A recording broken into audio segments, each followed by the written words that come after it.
Hey, this is Dr. Lanier. So I'm sitting at home. I'm at the piano because today I've been kind of messing around. It's a good day for me. It's a Friday. Matter of fact, it's the release day of the Black Panther, the first real black superhero. Well, not really. Anyway, no. What I want to share with you today is seven mentoring jewels. I'm trying now to every week throw out something, some real mentoring. So I wanted to do that. And this week I decided I had seven things. I woke up yesterday and I was thinking about a brand. And then my sister-in-law, my brother and his wife are visiting, and I just sold my business. So she was saying, your business was a brand, wasn't it? And I said, damn, that's good. She picked that up because it was a brand. I created something. I really did. The whole thing, even the logo and the name, I researched it, had it all laid out long before I even started the office. It starts here and it finishes here. Matter of fact, the end is already declared from the beginning. So you kind of lay it out here, but the brand, and if you look at Kids Dental Care, that's my brand. I created, just sold Kids Dental Care. And then, out of my head, my mind, just coming up, it's all about the imagination. If you can imagine it and really concentrate on it, you can make it happen. So a brand is very important. The name has to say what it is that you're trying to do. Not necessarily, you can't just have a logo, and if you're famous enough, if swoosh is enough.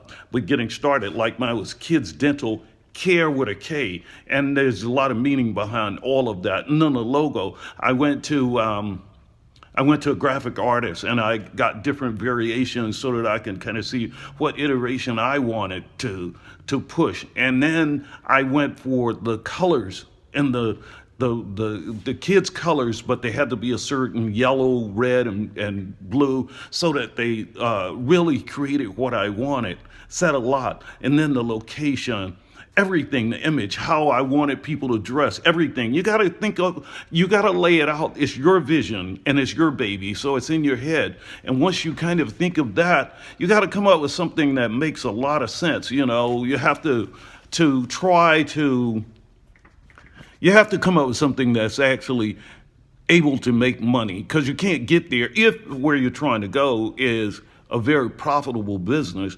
Then you have to be able to generate profits on what you're trying to do. So you have to think of where you're going, and everything is laid out. But anyway, today, the brand, I wanted to mention that, but I said I'd do seven, so seven things. The second one was this brand strategy. And I'm working with a brand strategist now, working on my book. And I needed a strategist, and the the publisher suggested I work with a strategist because I want the website, all the social media, the book, the businesses that I'm doing right now. I want to tie everything in together.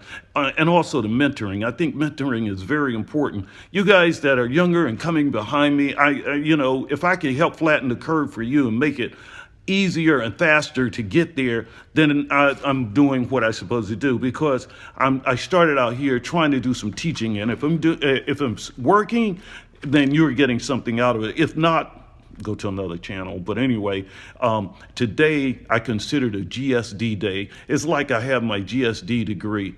It's not GED, GSD. Get stuff done. Get stuff done every week. And today is Friday. I got a lot of stuff done. I'm telling you, it just fell in place. Got a few phone calls, and damn, you know what it showed me? I'm out front.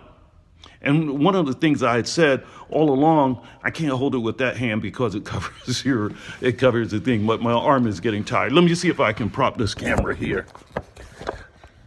Hold on. Almost there, guys. Don't go anyplace. Yeah, now I got my position here. Okay, so what was I at? Okay, I was talking about getting stuff done, but I got my GSD. Every week I try to say, if I can get some major things done that helps take me towards my destination. And you always have to have a destination. Where are you going? And it's like your GPS inside your head, and you have to lay it out. Where are you at? And milestones each week. If you can accomplish some major milestones, gosh, you're getting closer. You should be. And that's the way you kind of track where you're at. And it's just that today I got about three things that kind of let me know that I was right on track with my mindset. And what I try to do, my strategy is this. One of the things Wayne Gretzky says is famous for this one. I skate to where the puck is going, not where it's at. Because when you get there where it's at, it's no longer there. You want to be in front.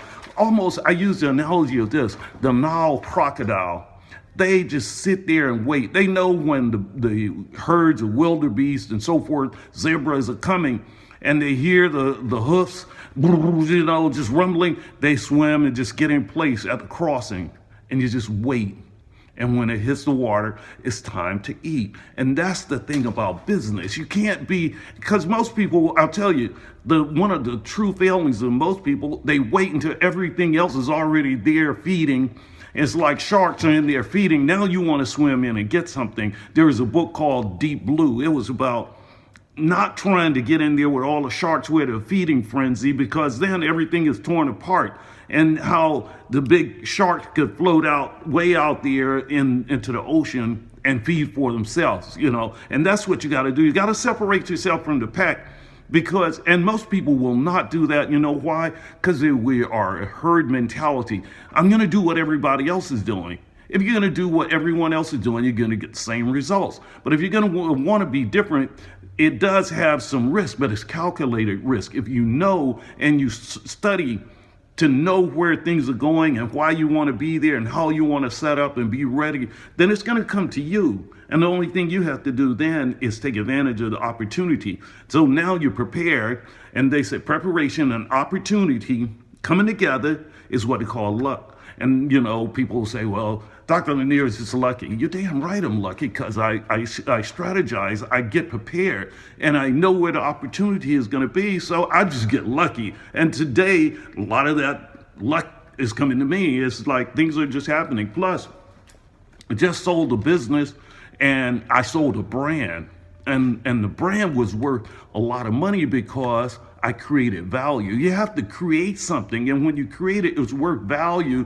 It's only worth value to the person on the other side of the company, because really, most of the time, if you're selling a big business, you're selling it to investors. Investors are really rich people that may have sold their company, and now they want to take a less active role, and they get money managers, and money managers willing to invest in something only if it has a big cash return for them. So they're looking for profits. So what are their return on their investments? What's the profit? And there's a term that everyone, if you're in the business, you got to understand: EBITDA.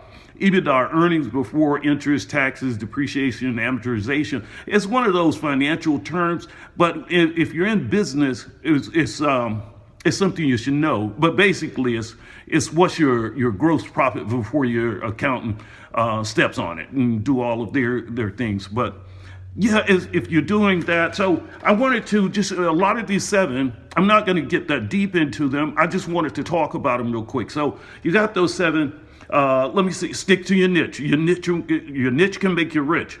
And that is so true. I found that I sold my business. I'm doing some other things now as an investor, but I'm not going to deviate. All of these years being a dentist and having a triple net lease and paying it, and then a triple net lease holds you in. And when you're the tenant, you're paying the insurance, you're paying the taxes, and you're paying all the common area maintenance fees that come in for that location. So if you're the landlord, you're not paying anything. You give them the spot. Once it's built out, they're in there and they're locked into the lease. Even if you get up and leave, you're still paying it, and you're taking care of all of those bills. And you try to buy with cash flow in mind. You're going to be getting cash.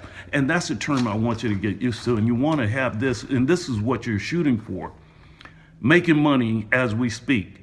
And that's what I'm doing right now. Not necessarily this. I have investments that are just turning money. Whether it's day and night, anytime I'm gone, regardless of what I'm doing, I'm making money. My money is at work. My money is doing different things. It's not just sitting in the account getting the little minuscule returns that we get in just some savings account. Your money has to be at work based on something that you have to know and trust can give you the highest return on your investment. And that's normally something you know very well. I try to stick with my niche, stick with what you know. You'll get rich that way. Two more. No, that was number 6, making money as we speak. I'll post these things and write them out for you.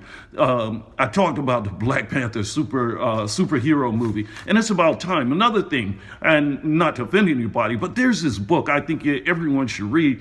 It was by Reginald Lewis, who passed on, but he actually was the first black billionaire in America, and he bought Beatrice Foods, but he was working with Michael Milken, and it's just a good read. I think it's called Why Should White Guys Have All the Fun? Look, I need to have a little fun too. So let me make money. Let me show you how you can make money. It's not that hard, seriously. I look at it sometimes, and my nickname as I was growing up was Jig, and I grew up in a little town it's called Snow Hill. So Jig from Snow Hill, I would have never believed it myself, it would be multimillionaire rolling in cash. But there's a way, what I did, it was just step-by-step methodical. And if you have a methodical way of getting rich, which I'll share with you, some of them, not necessarily what you're going to do all the way, but it's the philosophy that you need to understand, and then that can get you along your way. And there's some basic principles in there that we share with you. If you do these things, you're on your way. And the thing is, you have to start, and you have to be going in the right direction. Because a lot of people I find are working hard, but they may be going in the wrong direction. If riches are over here, or let's say this is north, and you're making good time, but you're going south, you're not going to get there. And then you could get north by going all around in these kind of directions. But what if you had just one straight trek to get there, and now you're just rolling, you're making money, and you're getting closer to where you're going to have that big liquidity event, and you're going to get a lot of money, and then you're going to know what to do with it as far as investing. There's a lot of things you need to know, even when you get money, and that's why a lot of times people get money and fool's money is soon parted. You got to know what to do with it and where you're going to invest it, or you wind up turning it over to somebody else, and they have a conflict of interest, so they take advantage of you. But anyway, I want to do a master class for the dentist, but I want to share a lot of mentoring with everyone. But the master class that I want to do, maybe have an annual membership, but we'll talk more branding strategies, strategic destination and locations. That's something I'm working on. So I'm investing in real estate right now, actually dental offices, which I think I know a lot about because that's what I've done and I've had 26 offices over the years. I know how to build them. I know where to locate them. I know how to make the next person successful. So I'm adding value. So therefore my rents can be higher, and I'm investing in something where it will appreciate over time. Most of the companies that are growing fast don't want to own the real estate. They're trying to grow, so they need facilities. Gosh, I mean, I'm not now a crocodile now. I'm just waiting when they start to cross. But in these master classes, I want to talk about strategic destinations, location, marketing, very important. I'm a marketing expert. I want you to know that that is part of the way I got here. But exit strategies, how are you going to get your money when you get there? How are you going to get paid? And what do you need to do? And what do you need to know before you get there? Debt versus equity financing. A lot of things you could learn about there, and I'll share with some of my friends who are experts. Over the years, I've developed this group of experts that I want to use them to share some of their knowledge with you. I mentioned EBITDA, and then consolidation and facilitation. How do you get there, and so that you get the most multiples, or the highest multiple on EBITDA when you're trying to exit. So consolidation and facilitation, and then an entrepreneur entity. I want you to think about this. This is the last thing. The entrepreneur entity, is it you or the company you've built? But it has to be entrepreneurial. And we want to talk about entrepreneur you or entrepreneur this, whatever you do. You could be an entrepreneur, plumber, entrepreneur, doctor, entrepreneur, pianist, anything that you want to do that you're doing. If you can turn it into that entrepreneurial venture or that entity, the entrepreneur entity. And that's what I'm trying to share. Just how you can be an entrepreneur and just make money to the point that you're surprised, like, how am I just, you did it and there was some struggles and you go through the struggles, but when you reach your destination, it's like you planned it. There it is. Now it's just, you're getting paid. Anyway, thank you for listening, and I'll be sharing more. I made a promise that I'm going to share a video every week, at least one. So I'm going to keep putting them out there. Next one won't be this long, though.